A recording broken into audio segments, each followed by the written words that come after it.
Hello my lovely soul family, आपके लिए एक और रीडिंग लेके आ चुकी हूँ जिसका टॉपिक रहने वाला है आपको अब हराना बहुत मुश्किल है। ये जानते हैं लोग, तो आज इसी बात पे रीडिंग करेंगे। ऐसा क्या जानते हैं लोग और क्यों मुश्किल है हराना, सब कुछ जानेंगे टैरो कार्ड के माध्यम से। और ये जनरल रीडिंग है, मेल फीमेल दोनों के लिए समान है, टाइमलेस है, कलेक्टिव है, जब से मिलती है लागू आप पर हो जाती है। दिए हुए नंबर पे आप संपर्क कर सकते हैं पर्सनल रीडिंग के लिए। ये व्हाट्सएप नंबर है, सिंपल कॉल नहीं लगेगा। पर्सनल रीडिंग फ्री नहीं है, जब आप पे कर देते हैं अपनी एनर्जी फीस आपकी रीडिंग बुक हो जाती है और आपको टाइम दे दिया जाता है। कोशिश रहती है कि आपकी उसी दिन रीडिंग हो जाए। और जो रीडिंग मुझसे ले चुके हैं, मेरी व्हाट्सएप फैमिली का हिस्सा बन गए, उनके लिए ये सहूलियत होती है जब भी वो रीडिंग जितने भी टाइम लेते हैं रीडिंग, सबसे पहले उनको रीडिंग दी जाती है। तो आप भी बन सकते हैं मेरी व्हाट्सएप फैमिली का हिस्सा, रीडिंग बुक करा के हीलिंग करा सकते हैं। 7 चक्रास हीलिंग, नेगेटिविटी हीलिंग, रिश्तों में हीलिंग, सब कुछ आपका हो जाता है और एक जीवन में सुकून और शांति का एहसास करते हैं। ये आपके ऊपर है, आप क्या कराते हैं, सारा कुछ आपकी मर्जी है। थोड़े से पैसों की सोच के आप बैठ जाते हैं या अपने जीवन में एक नई शुरुआत करते हैं, ये सब आपके ऊपर है। तो कार्ड शफल कर लिए हैं, पहली बार आए हैं जल्दी जल्दी सब्सक्राइब करें, लाइक करें, शेयर करें, कमेंट्स करें, जिससे कि आपकी बहुत सारी एनर्जी मुझ तक आए और रीडिंग आपसे रेजोनेट हो सके। तो अगली रीडिंग हो सकता है आपके लिए हो जाए। अब अगर मैं बात करूं, आपकी कार्ड मेरे सामने हैं जो बिल्कुल बयान कर देते हैं आपकी ज़िंदगी की एक कहानी, ऐसी कहानी जिसमें आपने कमर कस ली है, बिल्कुल कमर कस ली है आपने, क्योंकि हद से ज़्यादा आपने परेशानियों का सामना किया है। तो अब जब कहते हैं ना कि रानी लक्ष्मीबाई ने क्या किया था, कमर कस ली थी, पीठ पे बच्चे को बांधा था और घोड़े पे सवार होकर तलवार लेके निकल पड़ी थी दुश्मनों से लड़ने। अब ये क्योंकि वो ज़माना नहीं है, अब ये कोई अंग्रेज़ों से युद्ध नहीं हो रहा है, किसी के खिलाफ कुरुक्षेत्र में युद्ध नहीं हो रहा है, ये क्या हो रहा है, ये आपकी भावनाओं का युद्ध चल रहा है। आपका किसी ऐसे इंसान, पर्सन या पर्सनी आपकी लाइफ में आए जिन्होंने आपके जीवन को एक युद्ध का क्षेत्र तो बना ही दिया, एक चर्चा का विषय आपके जीवन में बन ही गए। आप कहते हैं ना, क्या गमारू भाषा में अगर मैं कहूँ तो कहते हैं उठल्लू बना लेना। आपको उठल्लू बनाने की कोशिश की, हर बार आपको फेमस करने की कोशिश की, आप ही की बातें प्रचारित करना, लोगों से कहना, और एक ऐसे इंसान से आप प्यार कर बैठे। कहते हैं कि प्यार है आग का दरिया तैर के जाना, कैसे है बताना मुझे कमेंट्स में, कि प्यार एक आग का दरिया उसको तैर के जाना, कुछ ऐसे बोला जाता है। देखो कभी कभी ना बोलते बोलते भी दिमाग से चीज़ें निकल जाती हैं। तो बस आपने वो आग का दरिया तैर के पार किया और आप उसमें पूरी तरीके से भस्म हो गए, जल गए। और पर जो बच गए हैं, आप जो बच गए हैं उसमें आपने हिम्मत दिखाई है। इतना सब करने के बाद, जब इतना त्याग, इतना संघर्ष, इतनी मुसीबतें, इतनी मुश्किलों से गुजरने के बाद आपको लोगों ने क्या किया, हमेशा नीचा दिखाने की कोशिश की। हमेशा कभी आप प्यार के लिए तरसे हैं, आप अपने पर्सन या पर्सनी के टाइम के लिए तरसे हैं, उनके प्यार के लिए तरसे हैं, उनकी वफादारी के लिए तरसे हैं। ये इंसान देखो वफादार नहीं है आपके लिए, जो भी हैं मेल फीमेल अपने हिसाब से लेना, जो भी आपके पार्टनर है आपके वफादार नहीं रहे, थर्ड पार्टी बहुत रही रिश्तों में। हाँ, जाहिर ज़रूर आपको करते रहे कि वो वफादारी से रिश्ता निभा रहे हैं, लेकिन एक टाइम ऐसा आया कि आपके सामने चीज़ें साफ थी आईने की तरह, बिल्कुल आप साफ साफ देख रहे थे चीज़ें, और वो खुल के बोल भी रहे थे आपको कि हाँ वो ऐसा आपके साथ कर रहे हैं। लेकिन आप तो हद से ज़्यादा प्यार में डूबे हैं, आपने साथ ज़रूर छोड़ा, आपने दूरी ज़रूर बनाई। हो सकता है आपने घर में रह के इतनी दूरी बना ली हो कि एक दूसरे से बात भी ना होती हो, और आप अगर मूव ऑन किया है, अलग हुए हैं, बाहर निकले हैं। बहुत लड़ाई झगड़े आपके जीवन के मुझे यहाँ दिख रहे हैं, बहुत कलेशों से गुजरने के बाद आज आप इतने मजबूत हैं कि अब आपको कोई दुख नहीं पहुँचा सकता। आपको बहुत दुख दिया गया, बहुत, आप रोए हैं, रातों भर रोए हैं, पूरी पूरी रात आप सोए नहीं हैं, करवटों में आपने रात गुजारी है। अब मैं यहाँ ये कहूँ कि ये पर्सन लॉयल नहीं था, वफादार नहीं था, ये ठीक है। ये आपके साथ बुरे से बुरा बर्ताव कर रहा था, ये भी ठीक है। लेकिन अगर मैं ये कहूँ कि ये इंसान आपसे प्यार बहुत करता है, तो ये भी ठीक है। अब आप ये कहेंगे कि ये कौन सा वाला प्यार था, ये भाई टॉक्सिक वाला प्यार था। ये प्यार वो था जिसको जब आपको पाना था तो ज़हर किया गया, जब आप उनको मिल गए या मिल गई तो जैसे प्यार जताना भूल गए। एक कहते हैं ना कि अंधे के हाथ बटेर लगना, कुछ है ऐसा। मैं क्या बोलूँ कि मतलब इस लायक नहीं थे कि आप जैसा इंसान इनको मिलता, और आप जैसे इंसान पाके ये घमंड से फूल गए। और घमंड से फूलने के बाद क्या हुआ, ये आप ही को घमंड दिखाने लगे। आपने इनको कहाँ से कहाँ उठा के पहुँचाया। आपके स्तर का ये व्यक्ति जो भी है, पर्सन या पर्सनी हो ही नहीं सकते। कोई देखो एज गैप हो सकता है, मैरिड स्टेटस कोई अलग हो सकता है, कास्ट कल्चर इशू हो सकता है, या बहुत आपके स्टेटस में बहुत अंतर है ना। और फिर भी आपने इनको वो प्यार दिया। आप कभी घमंड बीच में नहीं लाए, आपने कभी घमंड नहीं किया। हाँ, आपका स्वाभिमान बहुत सर्वोपरि है। कभी कभी तो आप अपना स्वाभिमान भी ताक पे रख देते हैं और सोचते हैं चलो रिश्ता ठीक होता है तो स्वाभिमान गया भाड़ में। कहाँ तक स्वाभिमान देखें, अगर हमारा रिश्ता ठीक होता है तो थोड़ा सा दब लेते हैं, निप लेते हैं। वो भी आपने कोशिश की, लेकिन अब क्या हुआ है, इन्होंने आपको मजबूत बना दिया। डिवाइन चाहती थी कि आप मजबूत बने। देखो, आप बहुत नाजुक से थे, कमज़ोर दिल था, भावुक बहुत थे, भावनाओं से जुड़े हुए थे इस इंसान से।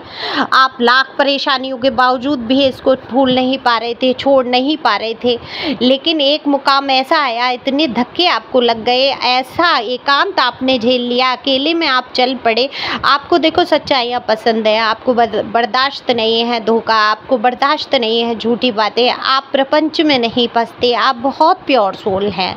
सच्चाइयों से चलना आपको पसंद है। आप खुद किसी के साथ धोखा नहीं करते हैं तो आपको पसंद भी नहीं है कोई आपके साथ। और धोखेबाज इंसान से आप निभाना आपके लिए बहुत मुश्किल है, बहुत मुश्किल। हालांकि आपने कोशिश बहुत की है हर तरीके से। हो सकता है बेबी हो आपके, अगर आपकी मैरिड लाइफ का कोई इशू है तो बेबी हो सकते हैं उनकी वजह से, या कोई माता पिता कोई बीमार हैं किसी के, कुछ कोई तो जिम्मेदारी ऐसी है जिसकी वजह से आप ये रिश्ता निभा रहे हैं। अपने सास ससुर से आपको लगाव ऐसा है कि आप नहीं चाहते उनको ऐसी कंडीशन में छोड़ा जाए, या कुछ है ऐसा जिसकी वजह से आप बंधे रहे रिश्तों में।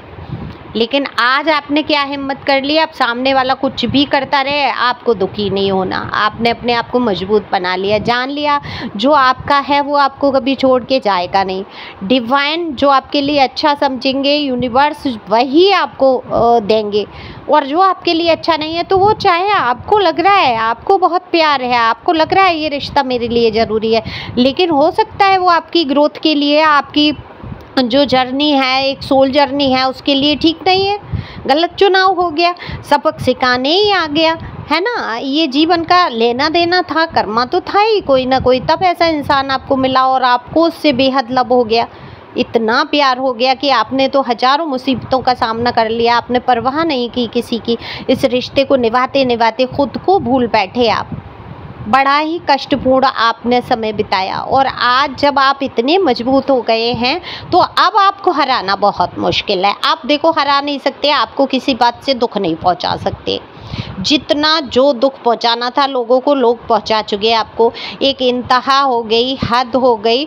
अब कोई ऐसा दुख नहीं बचा आपकी लाइफ का जो आपको ये दे के और कष्ट पहुंचा सकते हैं। ना बातों को आपका कष्ट आपकी आदत में आ गया कि ये बंदा ये बंदी है ही ऐसे जलील नेचर का, ये बोलेगा, इसका जब भी मुंह खोलेगा बुरा ही बोलेगा वाली एक वैसी पोएम थी छोटे क्लास में कि जब भी मुंह खोलो अच्छा बोलो। वो तो आपने सीख ली, और इसका उलट विलोम शब्द आपके पार्टनर ने सीख लिया, यानी कि पर्सन या पर्सनी ने सीख लिया, जब भी मुंह खोलो बुरा बोलो। तो इनका तो ये हिसाब है। आप लेकिन ऐसे हो चुके हैं, आप बुराई का उत्तर अच्छाई से दे रहे हैं या मौन से दे रहे हैं कि कुछ भी बोलो, मुझे कोई भी शब्द कह लो, या मेरे साथ जो कर रहे हो करो, करके देख लो, मुझ पे कोई फ़र्क नहीं है। क्योंकि अब आप उतना अपना मान ही नहीं रहे इनको। अच्छा, दुख कब होता है? जब हम किसी को हद से ज़्यादा अपना मान लेते हैं, ईश्वर से भी बढ़ के हम उसको स्थान दे देते हैं, और ये आपने किया और तब आपका दिल दुखाते रहे। आज आपने क्या किया है, अपने ईश्वर को पकड़ा है और आपने जान लिया है जो मेरा है मुझे कष्ट पहुंचा नहीं सकता, और ये मेरा है ही नहीं तो मुझे कष्ट पहुंचा रहा है, पहुंचाने दो। मैं क्यों वही लोगों पे अपनी एनर्जी वेस्ट करूं, या मैं क्यों ध्यान दूं जब ये रिश्ता सुधर नहीं सकता, इसमें हमेशा कष्ट आएगा या आ रहा है। मैंने 100% अपनी तरफ से कोशिश कर ली, अब ये मेरे बस की बात नहीं है, तो मैं ईश्वर पे छोड़ूंगा या छोड़ूंगी रिश्ता, और आगे चल के अगर ये ठीक होना होगा, इसकी बुद्धि सजग हो जाएगी, ये जान जाएगा तो लौट के आएगा खुद। अब मैं नहीं करना कुछ भी, ऐसी सोच आपकी हो गई है। तो ये एक हिम्मत की बात है, आप हिम्मत हार के नहीं आपने ये हथियार डाल दिए कि अब जो होगा सो देखा जाएगा। नहीं नहीं, ये हिम्मत की बात है। आपने अपने आप को चुना, अपने आप को प्राथमिकता दे दी है, अपनी इज्जत, अपनी काम, अपनी एक पहचान बनाने के लिए आप ज़बरदस्त कोशिश कर रहे हैं, और आपने धैर्य बहुत धारण किया है, आप सब कुछ आंखों से देख रहे हैं। अब वो कष्ट, वो दुख, वो उतना आपको होता नहीं है, तो आपको हरा कैसे लेंगे जब शब्दों से आप हरा नहीं सकते। कोई कर्म क्रिया करके दिखाते हैं तो उसका भी अब आप पे प्रभाव नहीं है, क्योंकि वो सब आप देख चुके हैं। वो सब कितनी बार मरे को, एक बार कोई मर जाएगा तो कितनी बार मरे को रोया जाएगा, है ना। वहाँ भी तसल्ली आ जाती है। कोई 13 दिन तक इंतज़ार नहीं करता, फिर भी दांत इतने बेशरम होते हैं, पेट इतना भूखा होता है कि भूख लगती है, हंसते भी हैं और सबसे बातें भी करते हैं। ये सत्य है दुनिया का। अगर दुख भुलाया ना जाए तो जीना मुश्किल हो जाए इंसान का, है ना। तो दुख भुलाना बहुत ज़रूरी होता है, बीती बातों को भुलाना बहुत ज़रूरी होता है। तो आप ये जानते हैं लोग अच्छी तरीके से कि अब हराएं तो आपको हराएं कैसे, बहुत मुश्किल है आपको हरा लेना। तो इसी प्रकार से अपनी मजबूती बनाए रखेंगे, अपने मन को मजबूत रखेंगे, किसी की बातों पे आंसू नहीं बहाना है। आप बहाएंगे ही नहीं, खुद से ही आपके अंदर ये परिवर्तन आप महसूस करेंगे। और जो लोग आंसू बहा रहे हैं, कष्ट में हैं, जो नहीं सोल जर्नी को समझ पा रहे हैं, देखो भाई उनके लिए ये रीडिंग नहीं है। उनको बस मैं ये कह सकती हूँ, आप सीखो, अभ्यास करो, अभ्यास में लाओ और मजबूत बन जाओ। मेरी भी एक सोल जर्नी है, मैं भी देखो सब करती हूँ ना कि किसी का अपमान नहीं करना। आ जाओ तो ठीक है, नहीं हो तो ठीक है, बहुत प्यार से, बहुत अच्छे से डील करो रिश्तों को, वहाँ अपमान मत करो। किसी से उल्टा सीधा क्यों बोलना, क्यों भाई। कर्मा कुछ कर रहा होगा हमने पिछले जन्म में, उसको इतना सब कर दिया होगा, आज वो हमारे साथ कर रहा है, हम नए सिरे से उससे फिर लाठी डंडे चला लें तो नए सिरे से फिर शुरू हो जाएगा। इस जन्म में होगा, अगले जन्म में आप उसको भगत पाना, फिर वो आएगा, फिर आपको, ये साइकिल चलता रहेगा। ये अपने आप से अराउंड में जो सर्कल आप खींचते चले जाते हैं, इस सर्कल को तो तोड़ना होगा आपको, है ना। तो अच्छा व्यवहार करना शुरू करो, जो आपके साथ बुरा कर रहा है उसके साथ भी अच्छा करना। अब आप कहेंगे ऐसे कैसे हो सकता है, अभ्यास से मन में सोच लो कि ये हमारा कोई नहीं है, ये ईश्वर का बनाया बंदा है, भेजा है ईश्वर, इसमें कुछ प्रेरणा देना चाहते हैं, ये बुरा बर्ताव कर रहा है, मुझे देखना है, समझना है ये कहाँ किस स्तर तक जा सकता है। तो स्तर देखो, उसको सोचो, समझो, क्या आपको रिएक्ट करना चाहिए इन चीज़ों पे, क्या आपको इन बातों पे रोना चाहिए, क्या आपको हर वो इंसान जो आपको बहुत प्यारा है, बहुत चीज़ें बहुत नज़दीक है और उसकी हर बात पे आपको रोना पड़ रहा है, तो थोड़ा सा अपने आप को वहाँ कंट्रोल करो, नाम जप करो, इतना अधिक मोह में नहीं फंसना चाहिए। ठीक है, आगे बढ़ो, खुश रहो, मस्त रहो, अपने अपने काम पे ध्यान दो। Thank you for watching my channel. Thank you angel, thank you God, thank you प्यारे व्यूअर्स। अगर पर्सनल रीडिंग लेना है, किसी दुविधा में है या अभ्यास में नहीं आ रहा है तो हीलिंग करा लो, रिश्तों की हीलिंग करा लो, फिर देखो चमत्कार होते हैं बहुत, है ना। और जो लोग मेरे व्हाट्सएप पे जुड़े हैं उन्होंने देखा होगा हीलिंग से कितना परिवर्तन हुआ। ठीक है, ओके, गॉड ब्लेस यू।